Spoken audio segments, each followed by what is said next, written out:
এখানে যখন আপনারা দেখছেন দালাল চক্রেও কিভাবে কাজ করছে, চাপ দিচ্ছে কিভাবে, টাকা আদায় করছে কিভাবে, সেরকমভাবে জমি মাফিয়ার চাপ দেওয়ার ছবি এবার আপনাদেরকে দেখাবো। বানারহাটের ঘটনা, এক বৃদ্ধের জমি কিনবে কম দামে তারা, এই নিয়ে লাগাতার চাপ। শুধু তাই নয়, তাদেরকে কিভাবে হ্যারাস করা হচ্ছে, তাদের বিদ্যুতের লাইন কেটে দেওয়া হয়েছে, তারা বেশ কয়েক মাস ধরে এভাবেই বিদ্যুৎহীন অবস্থায় পড়ে রয়েছেন। লুট করা হয়েছে তার বাড়ির বাঁশঝাড়ও। কথা বলবো, প্রতিনিধি রকি রয়েছেন সঙ্গে। রকি, এই পরিস্থিতি 5 মাস ধরে বিদ্যুৎহীন অবস্থায় থাকতে হচ্ছে বৃদ্ধকে, তার পরিবারকে। পঞ্চায়েতে তো জানানো হয়েছে, সুরাহা মিলছে না কেন?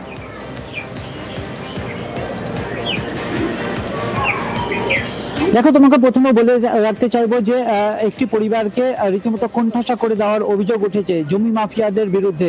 এর সঙ্গে নাম জড়িয়েছে সেই এলাকার তৃণমূল পঞ্চায়েত সমিতির সদস্যের।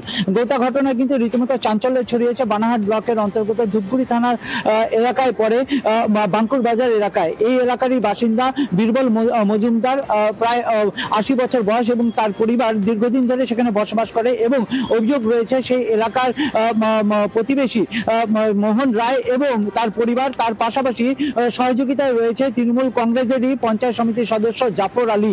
তারা কিন্তু তাদের উপরে চাপ সৃষ্টি করছে এবং তাদের জমির মধ্যে থাকা বাঁশের ঝাড় কেটে রীতিমতো লুট করে নিয়েছে। এমনকি তাদের যে বাড়ির বিদ্যুৎ সংযোগ তাও কেটে বিচ্ছিন্ন করে দেওয়া হয়েছে। প্রায় 5 মাস ধরে অন্ধকারে কিন্তু তারা রাত কাটাচ্ছেন।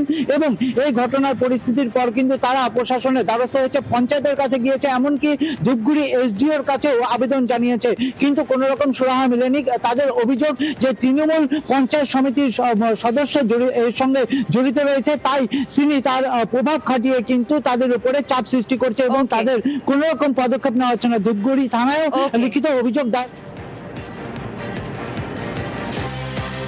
এই কারণটা নাই, আমার ওই যে বাড়িগুলা কাট দিয়েছে, জমিটা দল করেছে, বাস কাট দিয়েছে জোর করি। যা 5 মাস কারা করেছে এরকমটা? এটা করছে মন আসি না এরা, তারপর জাফর সহ। জাফর কে? ও জাফর ওই যে বড় পঞ্চায়েত। আমরা জমিটা রেস্ট করে দিলাম এমনি। মানে আপনার জমি চাইছে? হ্যাঁ, আমার জমি এমনি রেস্ট করে দিব, তারপর কান দিব, নাহলে কাজ দিতে না। সব জায়গায় সব দিকে গেছে। পুলিশকে জানানো হয়েছে? পুলিশকে, পঞ্চায়েতকে? ওই পুলিশকে তো জানানো চাই।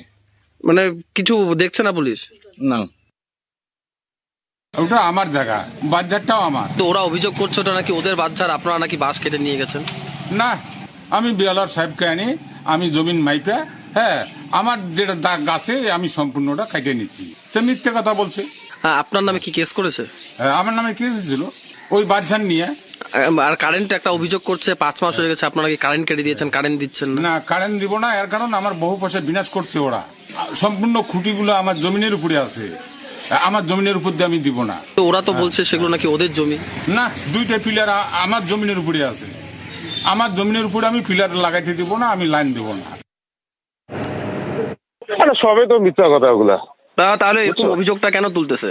তাহলে এটা না, এটা তোর জন্য তো আমি অ্যাকশন নিচ্ছি, ও প্রমাণ করে দিবে কবে গেছি ওদের বাড়িতে, কবে এটা করছি, প্রমাণ দেখ।